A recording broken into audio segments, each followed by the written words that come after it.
3, 2, 1. Yo, what's going on, Arkansas Razorback fans, SEC fans everywhere? Welcome. Welcome to the Pig Trail Network YouTube channel. Does it look different behind me? Does it? You seeing that? You can't. No more posters. The green paint is gone. Hello. Oh Lord. Yeah, a little bit different. This is not going to be the normal look. We're going to have shelving back here. Man, I'm excited about what's happening in this studio room. Finally, it's nice to see you guys. It's been a little while. I hope you guys had a good, eventful weekend. I know I was asked if I was going to go live after the Oral Roberts game, and if you guys recall last week, I said, I probably would not after Oral Roberts, but I still had a lot to say. I came so close to going on Twitter Live and just kind of ranting, like what the hell happened in that first half against Oral Roberts? But the way that team responded in the second half, it was like it was no contest. Like, yeah, that's what should have happened. That's what should have happened in the first half. You should have beat these guys by like 40 points. But it was good to see them respond. So fast forward to tonight. I'm just getting this. You can't see it, but I'm getting my. Ooh, what is this? Got a different stogie here. I'm going to try after the live show. Definitely will not be lighting this one up in the studio room. You guys ready? Let's get the whiff. This is a Flavors Moon Trance. Oh. I smell, there's a hint of like vanilla. Perfect. Cannot wait to light this thing up. We're gonna burn some wood in the backyard. I'm just gonna sit there and puff on the cigar. Gonna roast some marshmallows with the kiddos. So, tonight, good game. Never felt like Abilene Christian, with all things considered. When you talk about no Eric Musselman tonight, no Eric Musselman. Now, the update on that is he does not have COVID. It was a part of the contact tracing deal, which is strange to me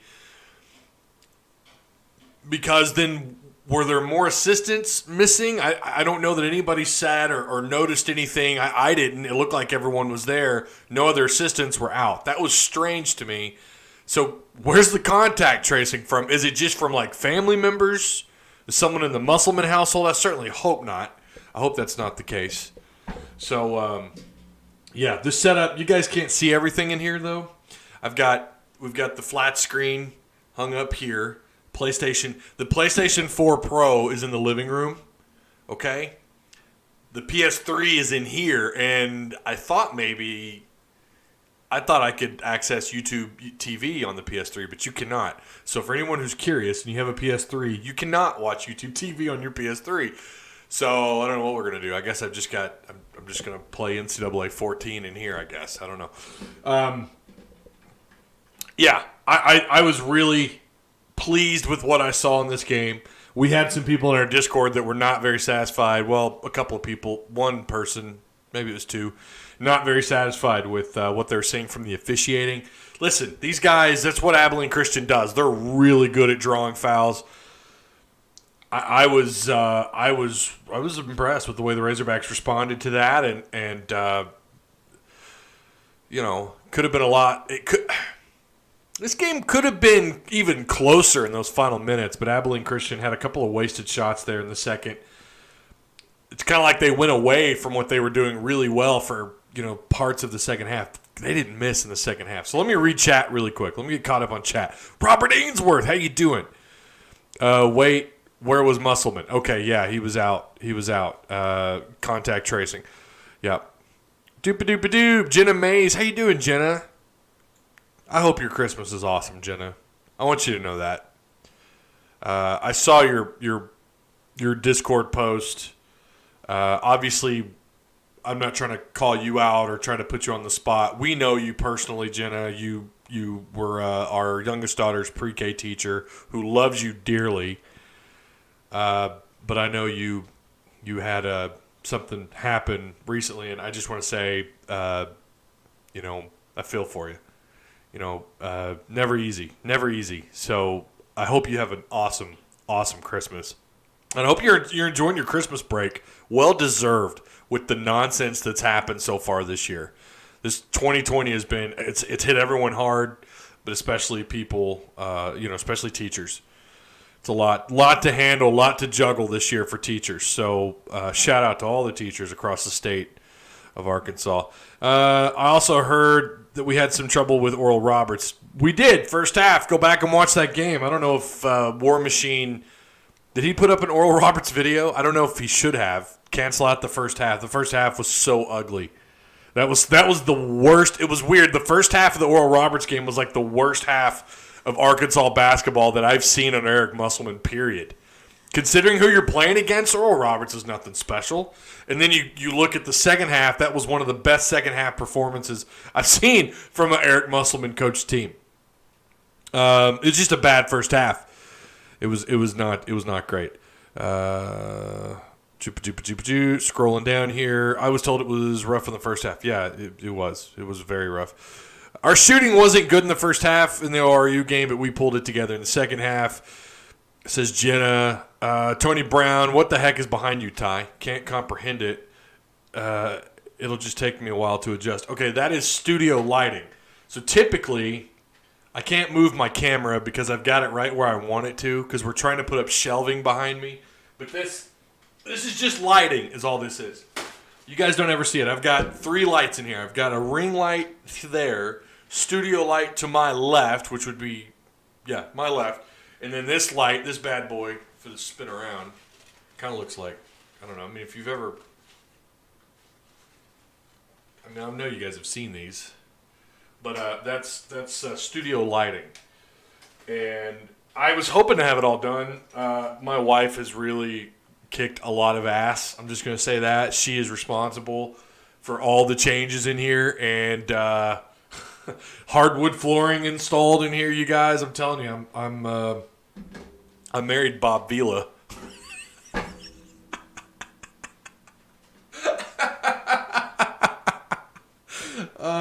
For those of you who are old enough to remember Bob Vila. Or Tim the Tool Lady, Tim Allen. Tim the Tool Man Hudson. But she's kicked a lot of ass in here. So, anyways, let me get back to chat here really quick. Hit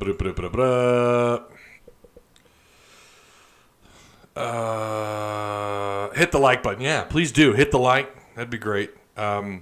I hope notifications went out. I know that's still an issue. I can't really tell you what's going on with that, so I do apologize if you didn't get one. I'm starting to wish Isaiah or Mason would have stayed because conference play is going to be interesting. I don't know what you saw tonight that makes you wish they should be back. They were on their third assistant, I thought.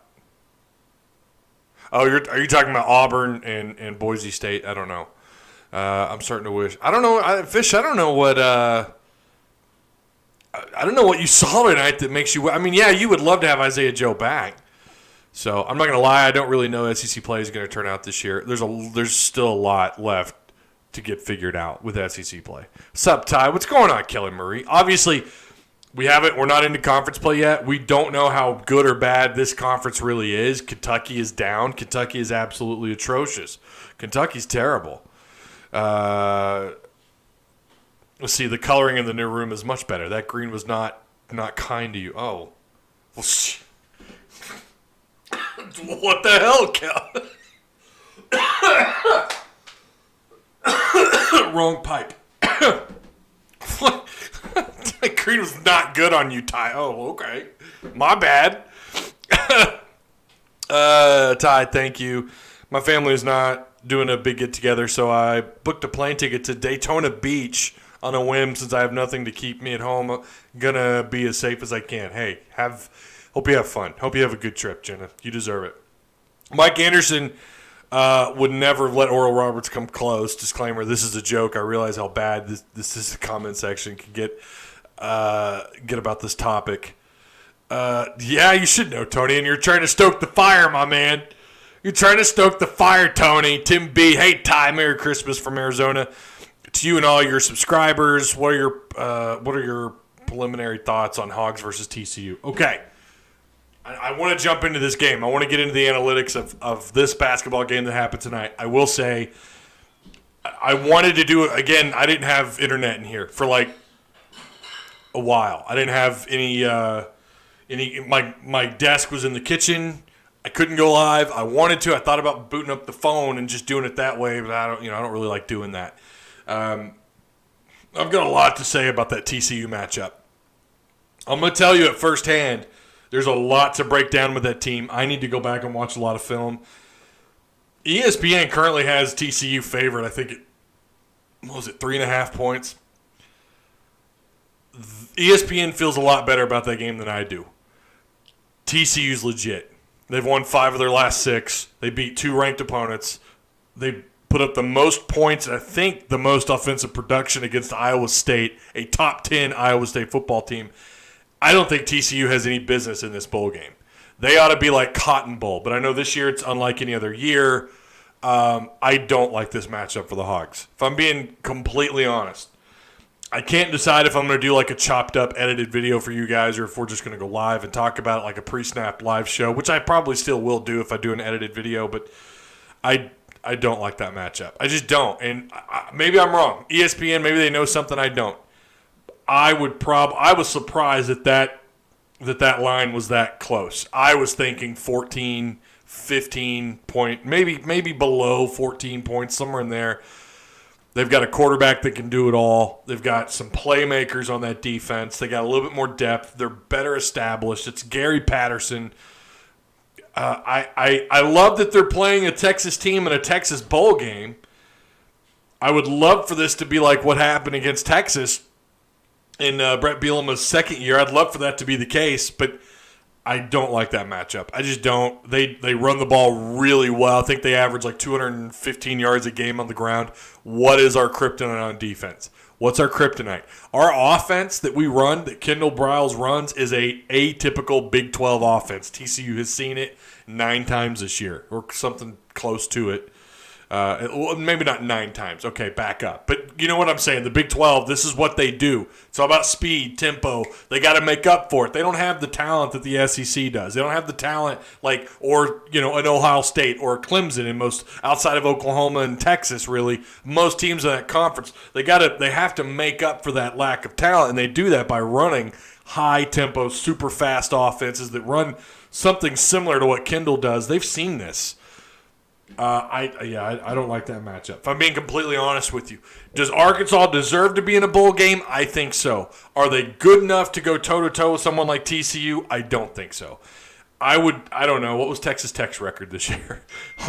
Give me someone at the, that's a little bit more of a matchup, right, for Arkansas. I don't know. Then again, ESPN knows more about it than I do. I mean, they do. So they've got it at 3. Maybe that's going to be the case. Let's get into this basketball game. Abilene Christian, 7-1 walking into this game, 0-1 on the road. I have got to say, there's a lot to take away from this. Without Eric Musselman pounding that desk, slamming his Diet Pepsis, I was really impressed with what the Hogs managed to do without him yelling and screaming at these guys. If you watch Eric Musselman coach, he is sporadic, spontaneous, angry, I think he's had 1 technical this year with the officials. I think he had, if I remember right, he only had 1 technical with officials last year. I could be wrong. But he was still, what he is. He's you talk about high tempo. That guy wants to run. He wants to come at you with everything you got. Doesn't run the full court, but you know what I mean? Doesn't run full court pressure, but they play pretty aggressive on defense. But he wants to come at you on offense. He coaches every single possession. He coaches every single pass. And you didn't have that. That's a big void. Those are big shoes to fill. And David Patrick, what a job by him tonight. He never looked anything other than cool, calm, and collected tonight. I was really impressed with David Patrick. I thought this was already going to be tough. I'm not going to I'm not going to say I had written them off without Eric Musselman, but I was definitely like, I don't like their odds tonight without Eric Musselman. They almost ran these guys out of the gym. I think Arkansas had a 22-point lead at one point. It never felt like the game was really ever truly in jeopardy from start to finish. Really impressed with how well the Hogs looked tonight. Again, shout out to David Patrick. He filled in for Musselman. It was almost like outside of not seeing Musselman, up and down, pulling that mask down, screaming at his guys on the court, talking, having the several conversations that he'll have with officials, during TV timeouts or whatever, after or when a foul's committed or when a team calls a timeout. Usually you'll see him talking with the official without seeing him and his presence and everything he brings to the sidelines, to everything that he brings to his team. To not see that out there and for the Razorbacks to respond the way that they did was really impressive. So I think what they did tonight was just they kind of went back to the basics a little bit. You could tell they were well prepared for Abilene Christian. Abilene Christian wasn't really a threat outside of forcing the issue when it comes to fouls. I do think they got away with a little bit tonight. I'm not going to lie to you. I do think they got away, but that's going to happen every game. I thought those two offensive fouls in the first half were garbage. I think, what was it? One was it Tate, and then the other on maybe Sills. There was a third one, and I want to say it was on Moody. I could be wrong. Two of them were garbage calls. They were garbage calls, the offensive fouls. But the third one definitely blatant. And then I think they got him again in the second half. I think they got him at least once or twice in the second half of the offensive fouls. That's what they do. That's what Abilene Christian does. They sell it well. They put themselves in position well to draw those fouls. You got to give them a lot of credit. That's part of how they were able to stick around. Arkansas, they got it. They're up to the free throw line a little bit tonight. But I think really, I love the tempo they came out with. And they never really went away from that. What were they tonight on three-point shooting? It was not. I don't think it was very good tonight. Were they below 30? No, okay, they're north of 35%. Okay, you'll give them that. I think in the first half they started off, I want to say like 0 for 3, and then they slowly started to pick it up. Against Oral Roberts, they started off 0 for 11. If you want to know what really happened in that game, part of that was I think shot selection was a little... you took some contested shots, not very clean looks, low percentage shots. I think they had a couple of corner pocket threes they were attempting. Seals likes to try to attempt those corner pocket threes. I don't know why. It is the lowest percentage shot out in the perimeter outside of the NBA three. So I don't know why they were forcing that issue against Oral Roberts. Tonight, not so many of the corner pocket threes. It was a little bit better shot selection compared to the Oral Roberts game. But I'm surprised. They must have picked it up in the second half. I think in the first half they were like 3 of 11 or 3 of 12 shooting from 3-point range for Arkansas. Going over Abilene Christian's numbers, they had some production off their bench. Their leading scorer tonight was Clay Gaiman. He was a baller tonight. Clay Gaiman was good off the bench for them. 18 points. He had a steal. He had an assist and a block. Only one foul. He did turn the ball over once. They had a grand total of 12 turnovers tonight. Arkansas had 13. But, yeah, he's their leading scorer. What did they get off the bench? 18, 29, what about 35 points off the bench roughly. 3 steals all night. They're rebounding, 8 offensive rebounds. Total of 28 total rebounds tonight to Arkansas's 39. Arkansas out-rebounded the hell out of Oral Roberts, and Oral Roberts still just – I really still can't even explain that game, and I'm going to be completely honest too. Again, that's one of those games I was watching but wasn't keeping up with because I knew I wasn't going to go live. I knew I wasn't going to talk about it. I just tried to watch what I could and then went back and watched the highlights. But I do know one thing. They out-rebounded, especially I think in that first half. It was ridiculous how many rebounds I forgot the number that they stacked up in the first half. And Oral Roberts still just they clearly it was their game to lose. It looked like in the first half. This was the opposite, and it was still. I mean, again, you were out-rebounding. You're doing well, especially on the offensive rebounding. By the way, 14 offensive rebounds for Arkansas. I can remember last year being happy you had 8 offensive rebounds the entire game. Tonight. Probably not one of their better offensive rebounding nights. They had 14. Well, it started off that way. But, yeah, Gaiman was their best as far as production, was one of their better players. They're leading. They had a couple of guys. No, they had one player. Simmons off the bench had 5 rebounds, 9 points. Going to Arkansas, Connor Vanover going a little bit cold at 3-point range. I would love to know what he's done these last 2 games. I really should have opened that up and looked at it sooner. Hogs got a little bit cold there, but again, he went 0 for 2. You had Tate 0 for 2 at 3-point range. Jackson taking way too many 3-point shots. I don't like this guy taking four 3-point shots. I don't care if it's just 4. I don't care if you've got a big lead. I don't like that. He did manage to get you 5 points and 3 rebounds, 2 assists, 2 blocks. Got a couple of blocks. I mean, hell, Connor Vanover, according to ESPN, didn't have a single block. I thought he had 1. I don't think that's right. I think he had at least 1 block. Smith tonight, a little cold. 1 for 6 from the floor. He was 2 for 2 at the free throw line. He had 3 offensive rebounds, 7 defensive rebounds, so double-digit rebounding numbers for him, but only 4 points still. You're going to take 10 rebounds and a steal. I'm surprised he didn't have a block tonight. I don't know how accurate this is.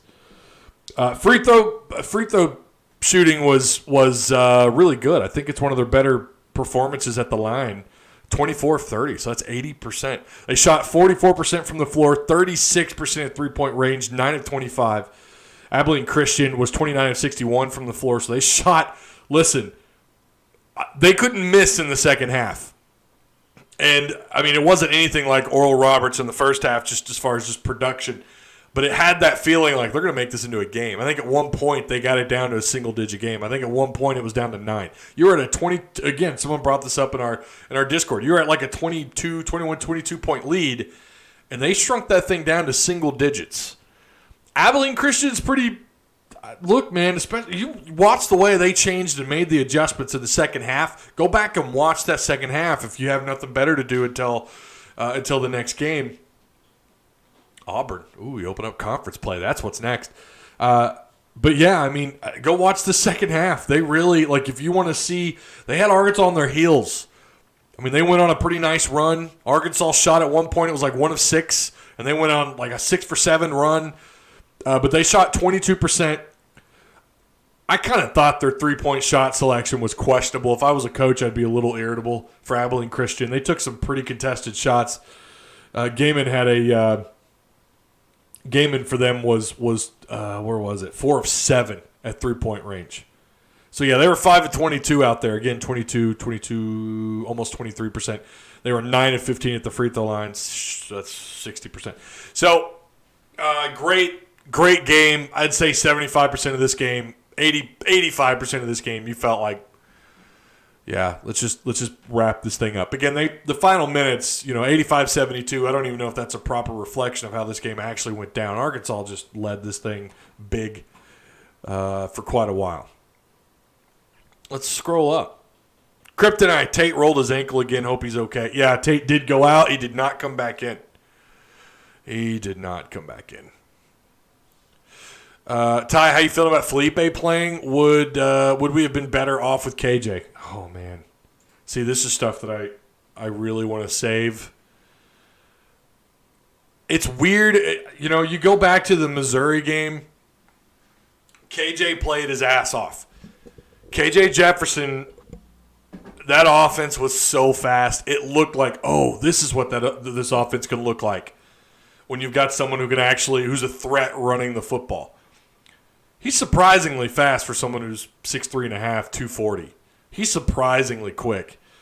Maybe not quick. Man, that's not the right word. But when he gets going, like, you've got to have a pretty good angle on him, unless you're like a defensive back, right? Or if you're a linebacker, if you have the right angle, he's not. I can remember I had someone in my comments last year. He's got Darren McFadden legs. No, he does not.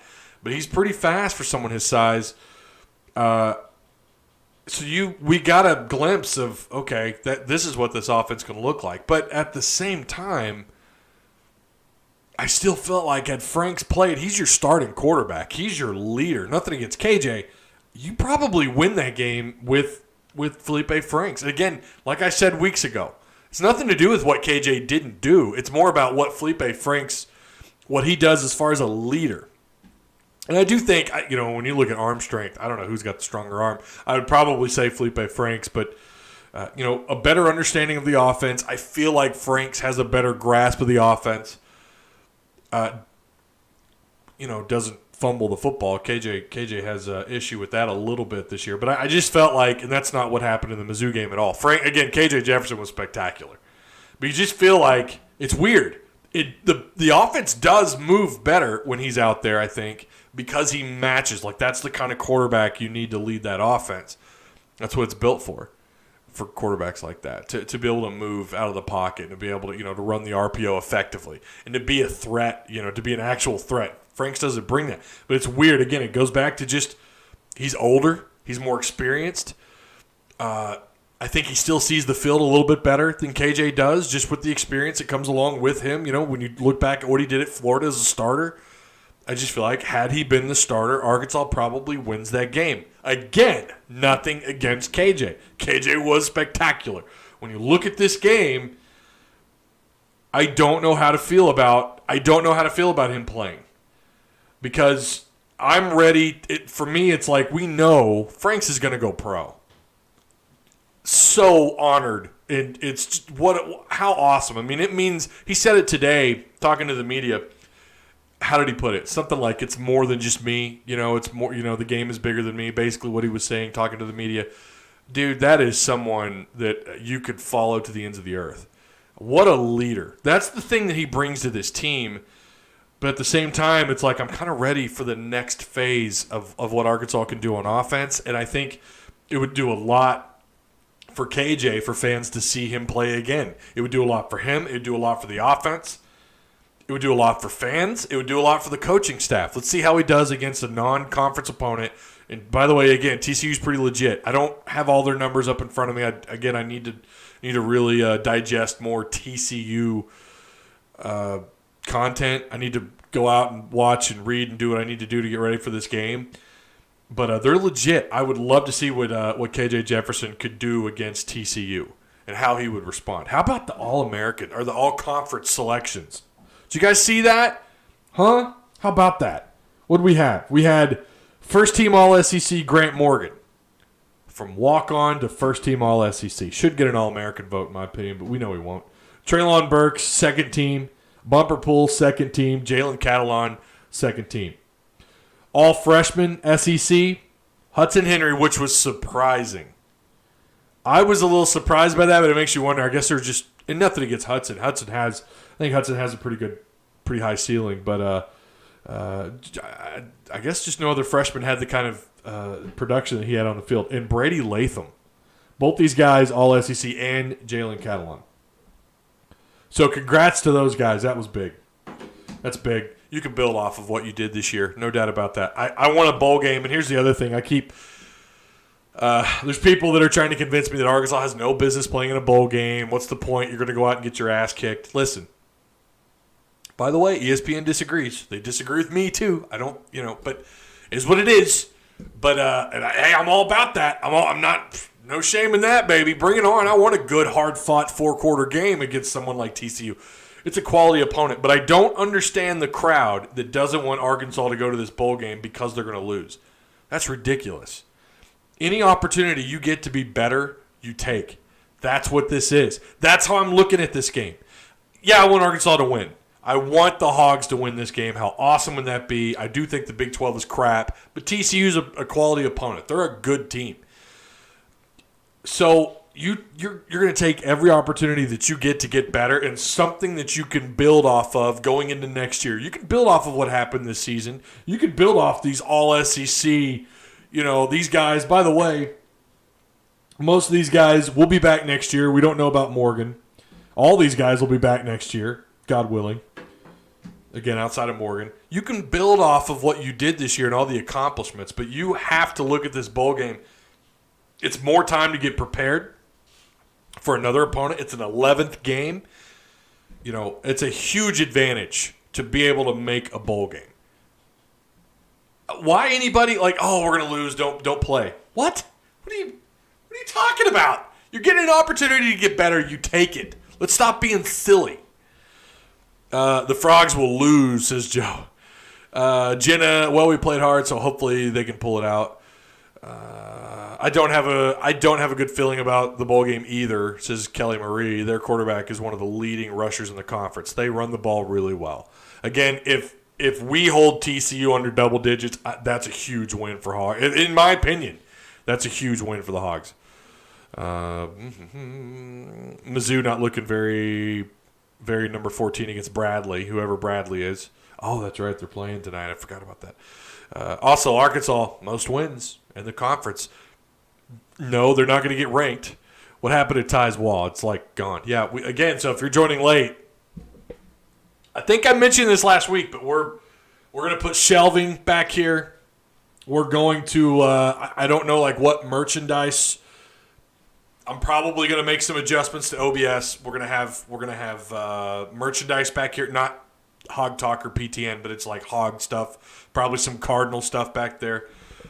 It's going to be cool. It's going to be tight. It's going to be awesome. It's going to look a hell of a lot better. I like the old poster wall. I like that poster wall. Someone suggested to me that I should autograph the posters and hand them out. Or like if I ever like go out and do one of these meet and greet things that other YouTubers and content creators do, that I should hand them out to Hog fans. Sign the posters. I'm like, I'm not getting rid of my posters. They're staying here. Now, that SEC sign, though, the SEC sign, I would love to get anyone who watches this show. I'd love to meet you guys or whoever, maybe at a game. Maybe if I ever make a basketball game or God willing, a football game in the near future, in 2021, assuming, the government allows us to have football. It'd be cool if everyone signed that. I think that'd be awesome. Curse you, Austin. Who's Austin? Is Austin the Twitter guy that was on my case?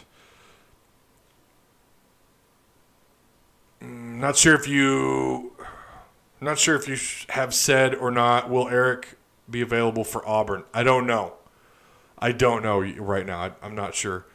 And like Jenna says, if he tests positive or negative, probably he should be good to go.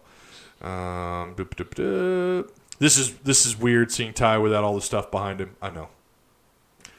And over here, you can't see it. This is a tiny room. This is not a big room. Over here is some other stuff, some furniture from our master bedroom. So everything's just kind of piled in here. So I don't know how we're going to make this work, but we're going to get something else back there behind me.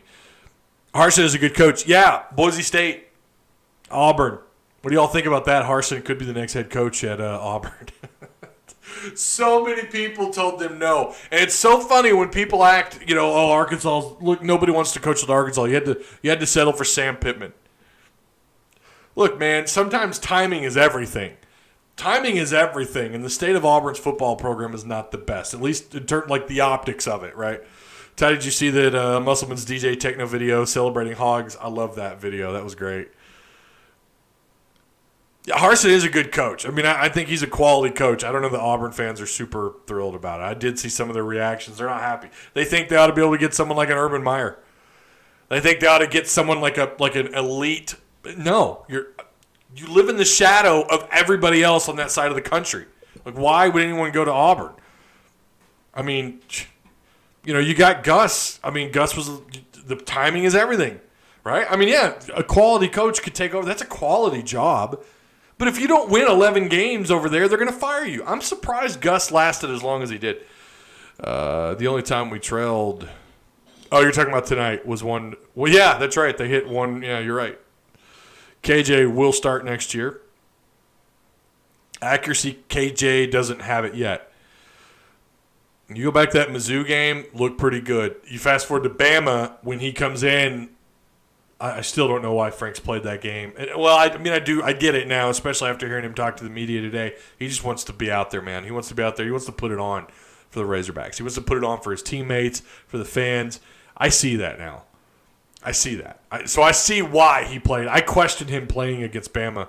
But then he comes out. KJ comes in. Offensive line is missing 15 starters. And KJ, every time he snaps the ball, he's got a fat elephant in his face, a Crimson Tide defender in his face, and he goes 1 for 6. There's one throw that he makes, though. If you go back and watch, it's nice. It's on 3rd down. It's a beautiful throw. It was a contested throw. Like, he was getting hit as he made the throw. It was nice. So I don't know if he – I mean, yeah, he's not going to be a 70% passer, if that's what you're thinking. Just be somewhere around 65%, depending on how many attempts you're making and per game, and just don't turn the ball over. It would do a lot for KJ if we win. If not, they'll be ready to see Malik. If you're talking about fans, you're probably right. If you lose, it's going to be everything on KJ. But I don't think the coaching staff looks at it like that. I think the coaching staff sees it as, they're going to break down film. Whoever, and we know now it's Franks, but had KJ played, it'd just be more film for them to work on, right? I mean, what's going to happen this year. It looks like KJ's clearly the guy. It looks like he's the next guy up at quarterback. Make no mistake about it. I don't think that's set in stone yet. I don't think that's been it has not been written just yet. I think you're going to have a pretty feisty quarterback duel happen come spring, assuming we get a spring camp, during the offseason, during fall camp. I'm not prepared to say that it is for sure 100% KJ. I mean, it clearly looks that way. The optics says that it is, but we'll see.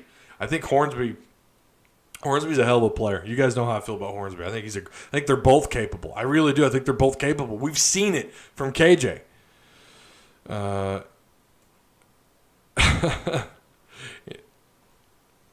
Sup, Ty? What's up, Mike? How you doing, man?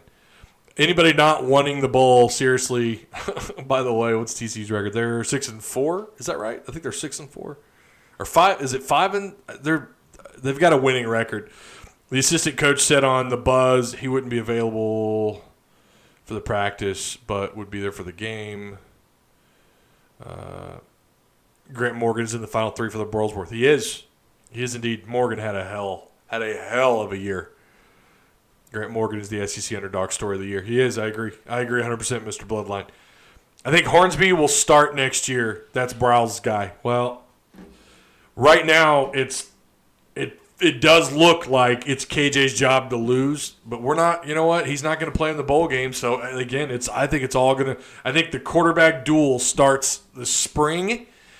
It's going to be so fascinating to watch. Again, assuming we get a full uninterrupted spring camp.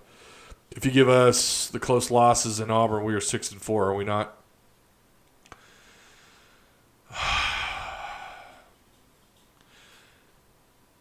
You have to look, first off, at who those games were against. In the 3 games that you did win outright, okay? Auburn, I agree. That's an asterisk game. Arkansas won that game. Auburn really would have been your highest quality win. And it's not a sly on Arkansas. I'm not saying Arkansas is a bad football team. They're not. I just don't think they're as good as TCU. I just don't think they're as good as TCU. That's just, again, go back. TCU could have beaten Iowa State, who's top 10. They beat Oklahoma State, right? Did they beat Oklahoma State? I think they did. They beat Texas, 2 ranked opponents. They've won 5 of their last 6. They run the ball extremely well. 200-plus yards a game. This is about to be the best rushing attack we've seen all year, at least on paper. And Arkansas's run defense is atrocious. Now, the good news is, sounds like you're getting everybody back. Sounds like Morgan's going to be there.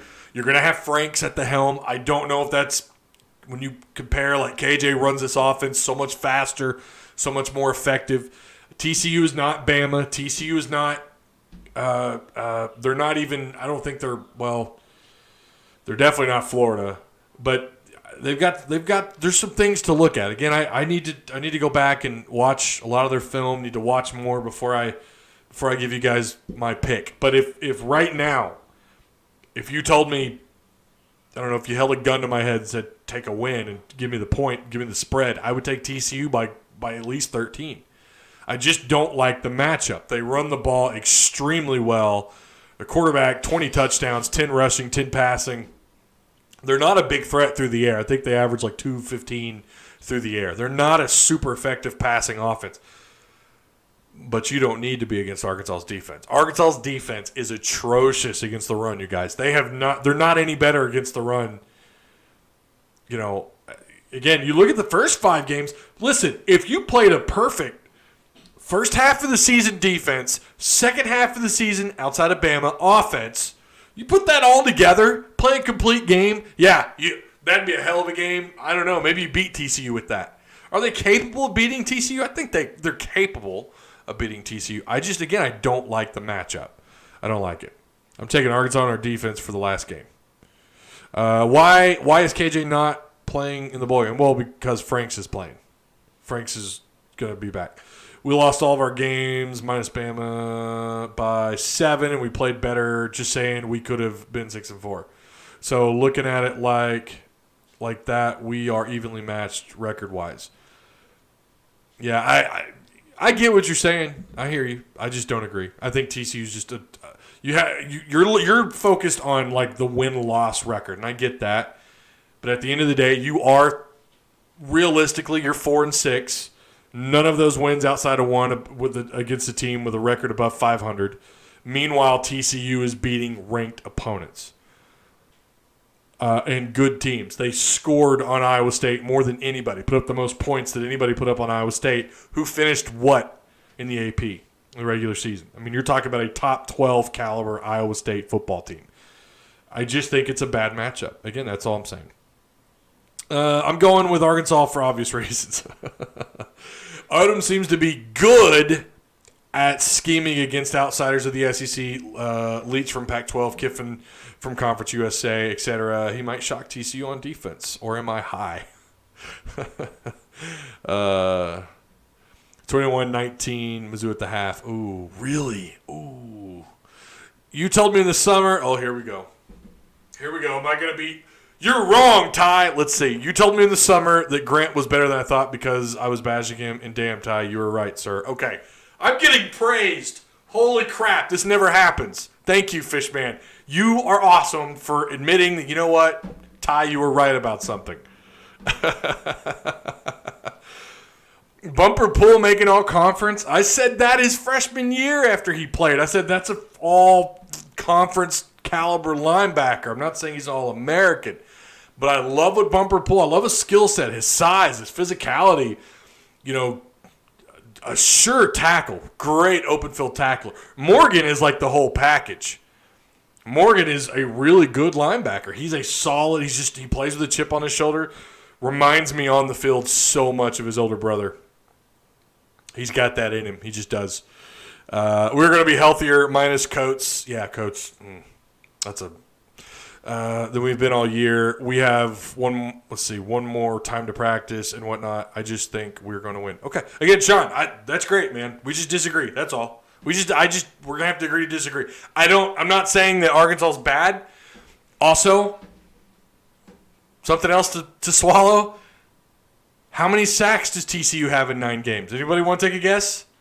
And what's another issue that Arkansas has had in the second half of the season? It's protected the quarterback. How many sacks? Without looking, without Googling, without going to ESPN stats. How many sacks does TCU have on defense? In 9 games. Not 10, 9 games. So, again, that's another mismatch. If anybody can guess it, I forgot the exact number. 12. It is more than 12. TCU has an SEC-type swagger. It will be a tough game for us as Justin Kipper. Yeah. Give him the Burlsworth now. I agree. Morgan deserves the Burlsworth. I agree 110%. It's more than double that, Jenna. It's more than double that. Denarion Fondren? It's more than that, Jenna. It's more than 22. Morgan is always in the right place at the right time. High football IQ. I agree. He's going for his doctorate, right? Isn't he going for his doctorate? 26. More than that, I think. It's either 26 or it's 29. I think it's 29 sacks in 9 games. I don't like this matchup. I don't like this matchup for so many different reasons. And again, you know, Sean likes. I get it. Arkansas played a tougher schedule than TCU did. They definitely were in the conversation to win possibly 5, maybe even 6 games. I think 6 games is a little bit of a stretch, but it's absolutely something that could have happened. But if you look at where we're trending on defense, they've not been. I don't know what's going on with the defense. They're going backwards. They're worse. This second half of the season. The second half of the season looks like something John Chavis was a part of. Okay, I'm just going to call it like I see it. All right? I'm going to call it like I see it. It's been some shit defense in the second half of the season. They're not trending in the right direction on defense. And it's pretty rare, and again, we're about to see this happen in a bowl game, but it's hard to see them make the right corrections leading into this game, especially against a team that's really good at something that you're really bad at, right? They're really good at running the football. Arkansas's really bad at defending the run. They're really bad at defending the run. And I think some of that has to do with, just the fact that they love to rush 3, maybe 4. They play more of a 3-man front up front, and they really back off in covers. They like to play that soft cover 2 or cover 4. And I think that's part of the reason. You've got your safeties backing up, playing deep coverage or trying to protect the middle of the field, even though they've been bad at that too in coverage this year. I don't understand their issue on 4th and short this year too. That's just something mind-boggling. I want those numbers. That's what I want to know. What 4th and less than 3 this year, what is their percentage of stopping that? Doesn't seem very high. But I just think it's a bad matchup. That's all. I'm a little bummed that Grant is going to med school. Yeah, that's right. Instead of playing to be a coach, he'd be a hell of a defensive coordinator. Saban plays a lot of his best players on special teams. I'm sure Pittman doesn't because we were so thin on talent. Do special teams get better when recruits come in, ? Or is the problem Fountain? I think it's a little... I don't want to say Fountain's a bad... Was depth an issue? Yes, on special teams. But that wasn't the problem this year. Like, their punt coverage actually got better. The issue is just getting your guys on the field. How many penalties? How many times did they draw penalties on 4th down punting the ball? Why could they not get kickoffs corrected? Why were kickoffs continuously out of bounds? The 4th down, the fake, who was that against? Was that Georgia? Who was that against? No, it wasn't Georgia. It was later in the year. I cannot remember who that was, but they ran a fake punt, and the punt return team was not prepared for it. They were in just your basic punt return setup. They were not in punt return cover. They weren't in, who the hell was that against? That's going to drive me crazy. There have been times, it's like every week you're expecting a gaffe from the special teams. Either if it's flags, they're having to burn timeouts because they don't have everybody on the field, or they just get penalized for it. It's not a depth. It wasn't a talent issue. It was, why aren't these guys prepared issue every week? Why has it become an expectation every week that special teams was going to be as bad as it is? Fountain's not going anywhere. He'll be back. I do think he'll be better.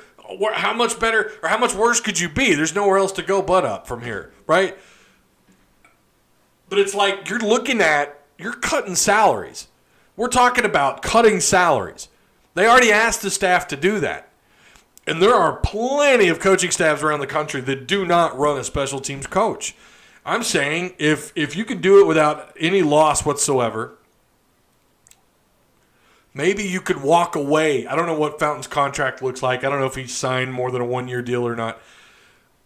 But this year, under these circumstances, with COVID, with ticket sales just gone, thank God you've got that TV contract. But, I mean, under the certain set of circumstances, you're asking your staff, guys like Rhodes, look at the linebacker. Look at the job they did with the linebackers this year.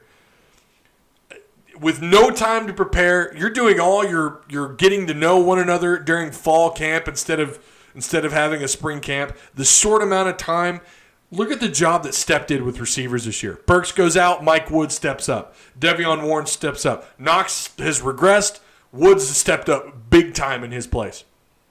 And remember, nothing against Woods. Woods is a good receiver. He's a solid SEC receiver. You're talking about a guy that was kind of a low-range 3-star wideout. I don't remember his other offers, but he was committed to Stepp and Chad Morris coming out of Texas. Look at the job Step has done with him. And you're going to ask these guys that have done a great job this year, you're going to have to take a pay cut. Meanwhile, you're going to keep a special teams coach that this week or every week you expected big issues that ultimately could have cost you some games. Look at the Auburn game. You wouldn't have to rely on special teams or on that call that the officials messed up. Had special teams done their job in that game. There's just too many times this year where the special teams you looked at and you said, okay, there's a lot wrong here every single week. Under these set of circumstances, I would have no issue with. I'm not calling for them to fire him, okay? I want to be perfectly clear. I'm not calling for them to fire him. I wouldn't lose sleep if they walked away from Fountain just to reallocate that money. Again, I don't know. Maybe if you fire him, there's a buyout clause, and maybe you do have to pay him, and it ends up being a loss. And obviously, if that's the case, and I doubt it's a huge loss if it's a special teams coach. But if you could reallocate that money to the guys on this staff that did an incredible job this year, and again, I'm talking about. I think Kendall Briles turned things around. Look at the offense.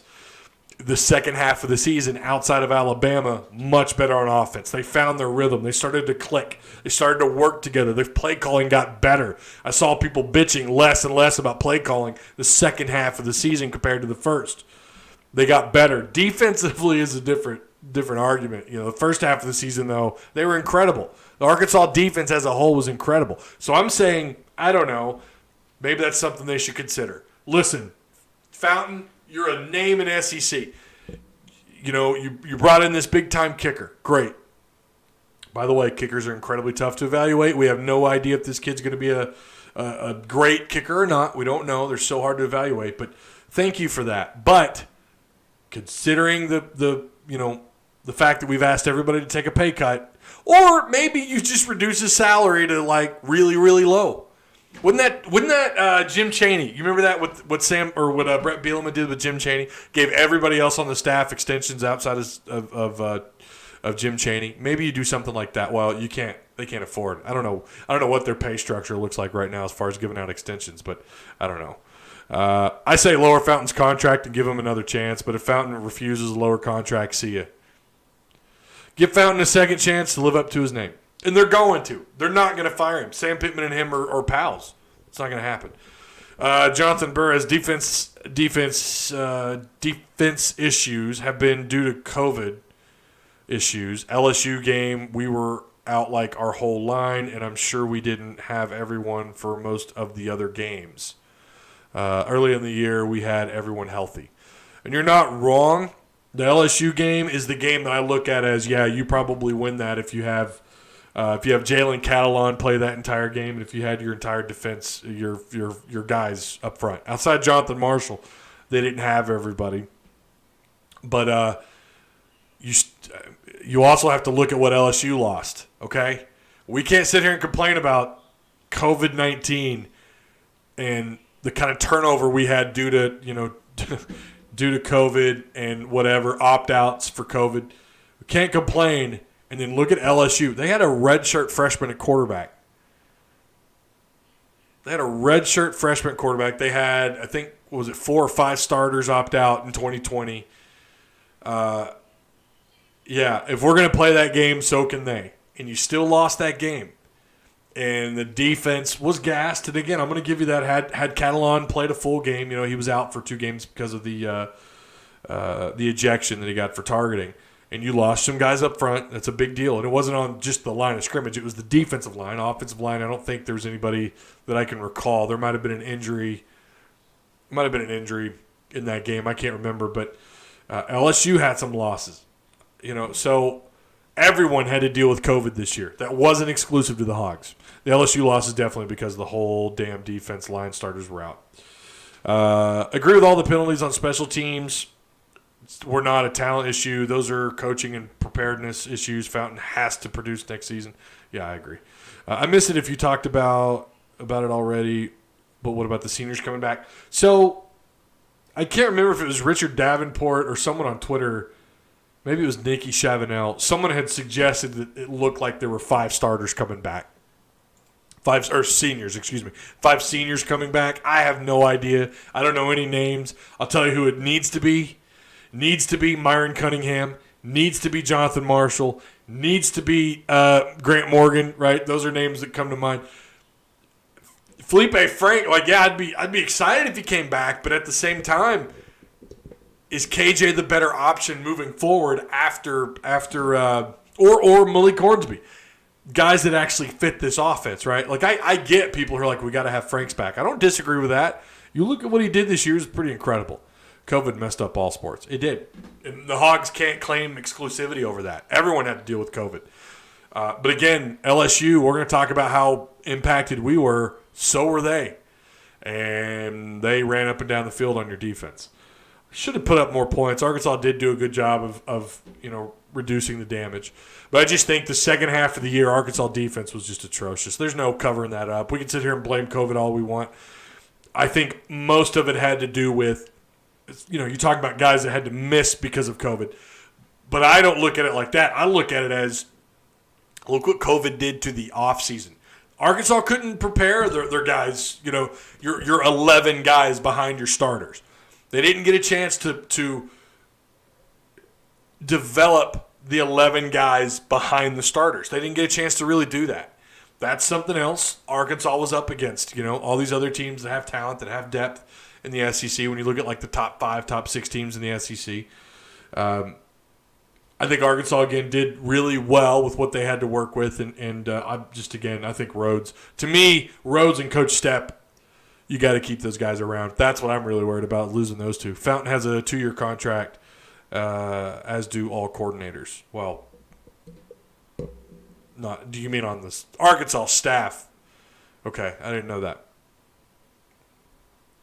I don't know. I didn't know that. I wonder what his buyout is. Tell me, James, what's his buyout? You got that information for me? I'd like to know. Dave Van Horn lost a good season. Didn't get to see Casey Martin. Oh, gosh. Oh, my gosh. And I think that baseball team would have turned it around. I do. I really do. I think they would have turned it around. Too much power, too much talent on that roster. I really think they would have turned this season around. Not that they were doing terrible, but they weren't trending in the direction that Hog fans were used to. I think someone else had a question earlier, and I missed it. Okay. Anyways, all right. Basketball team, good win. Really surprised at their ability to hold down a really good opponent in Abilene Christian. Really good team. 7-1 with no Eric Musselman. What a job by this basketball program. What a job by these kids. Raw talent, depth, it all matters. The assistants on the watching the game with us. What a performance by these guys, huh? I just impressed with everybody. That was great. I did not expect that to happen. I thought this would be a back and forth. It was not. They walked away, and it was great. Hogs walked in and walked out. They came to do business. They did their business.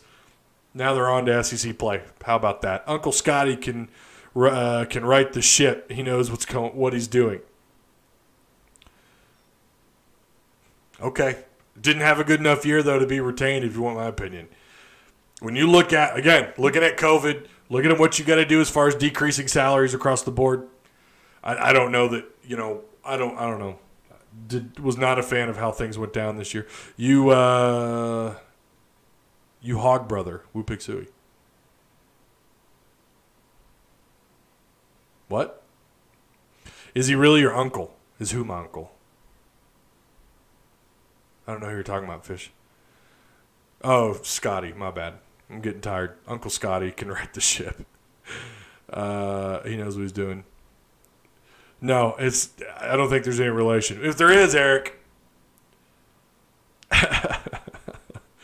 send him my best. I want him to do better, but I don't think he is. I think Eric cleared that up before. I think he said that he was not related.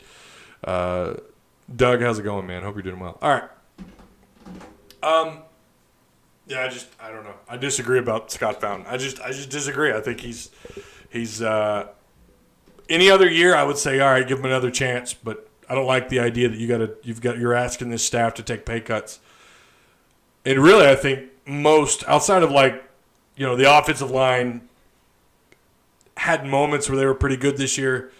I'm not saying I'd be okay with them firing Brad Smith. I'm just saying, like, everyone on this staff did relatively well, all things considered, but it was like special teams was just so unprepared. Week in and week out. I don't know how anybody justifies. I don't know anybody's like, yeah, no, you have to give him another chance. I don't know. I don't agree with that at all.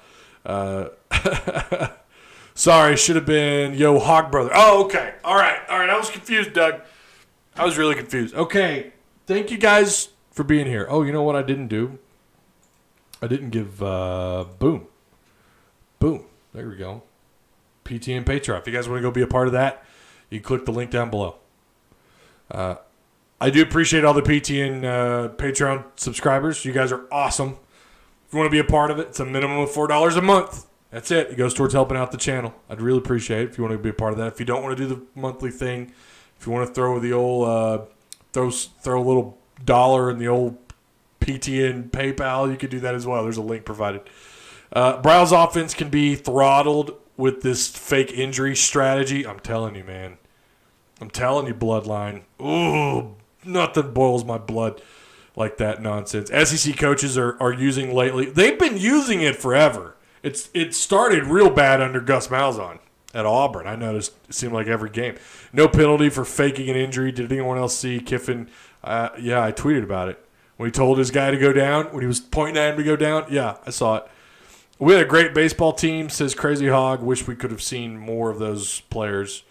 Eric Fountain says, I wish he was my uncle so I could ask him what the hell he is doing.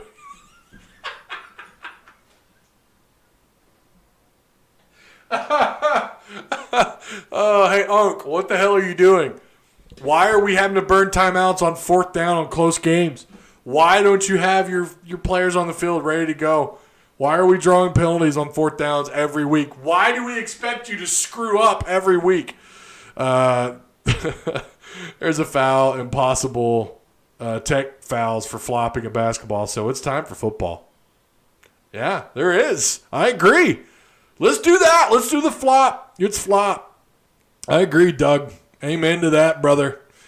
All right. I hope you guys, I don't know, obviously, we've got the bowl game coming up. I'm so excited for that. I'm just happy they're going to get to play a bowl game. Let me pull up here. I was trying to pull up my... Yeah. New Year's Eve. Almost said Christmas Eve. New Year's Eve, 7 p.m. It's going to be on ESPN as of right now, the way these TV deals have worked out. It could move. I don't know. But it's on ESPN, 7 p.m. I do plan on... I don't know about a halftime. I'm sure I'll do a halftime show for the Hog Talk over on Facebook. We're going to do a post-game show. So a friend of mine had suggested you ought to do like an all-night stream. I don't know what the hell I would do all night. Like, what am I going to do? We're going to sit here and just talk about the Razorbacks for, however many hours are left in the evening before it's New Year's. How many people are going to want to be a part of that? We might do something fun. I don't know. Maybe not. Maybe we'll just do what we've always done with these post-game shows for football. But it'll be our last show. So I'm not going to say Happy New Year yet, but I'm going to say Merry Christmas to you guys. This year has been a blast. I appreciate each and every one of you being a part of this. We don't always agree, and that's okay.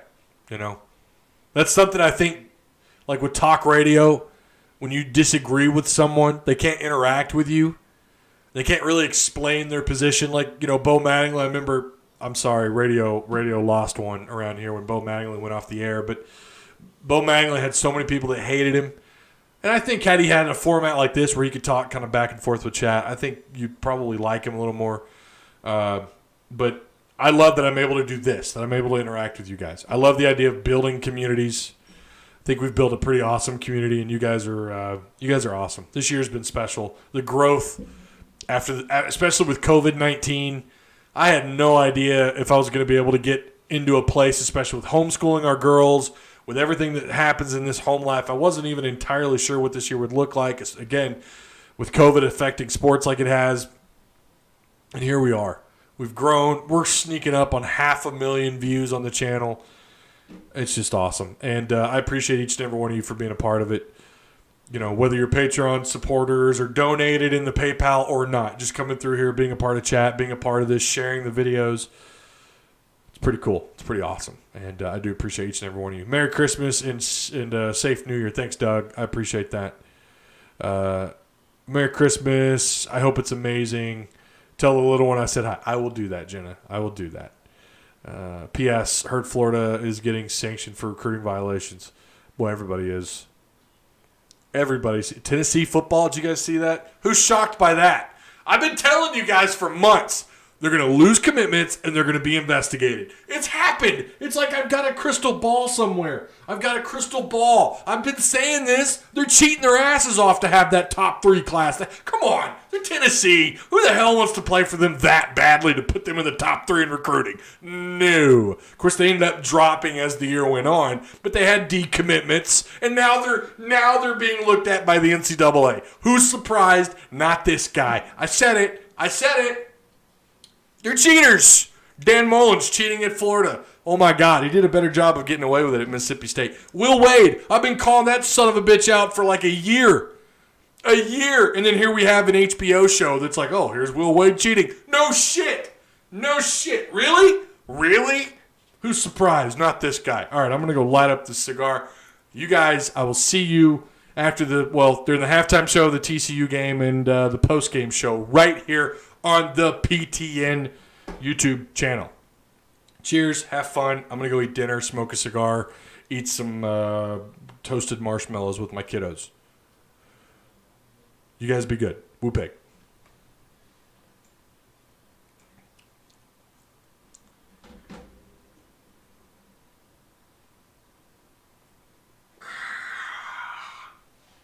I hit my heart.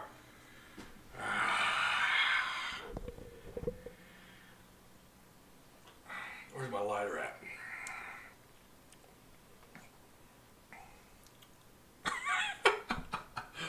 I love you guys, really, though. I love you. Woo pig. I'll see you guys